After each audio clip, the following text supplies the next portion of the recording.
Friends, ஒருத்தருக்கு வந்து கட்சி நடத்துறதே காசு இல்லையாம். கட்சி நடத்துறதுக்கு வந்து ஏழைகிட்ட, வயசானவங்ககிட்ட, சின்ன பசங்ககிட்ட இருந்து எல்லார்கிட்டயும் காசு வாங்கிக்கிட்டு கட்சி நடத்திட்டு இருக்காரு. சரி, ஓகே. ஆனா வந்து 2 கோடி போட்டு எப்படி கார் வாங்க முடியுது? கட்சி நடத்தவே காசு இல்ல. ஒரு ஸ்டேஜ் போடவே காசு இல்ல. 2 கோடி கார் வாங்க மட்டும் காசு இருக்கா? எப்படி?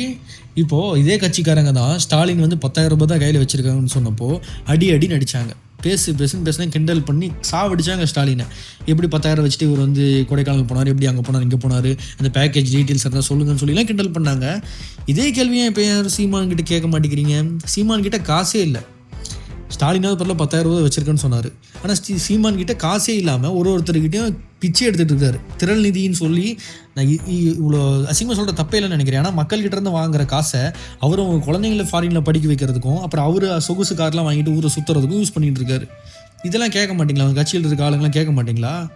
உடனே வந்துடுவீங்க, மற்ற கட்சி ஆளுங்க மட்டும் குறை சொல்லிட்டு வரீங்களா? உங்கள் கட்சியில் இவ்வளோ தப்பு பண்ணுறாங்க, அதெல்லாம் கேட்க மாட்டீங்க. எங்கேருந்து உங்களுக்கு காசு வருது?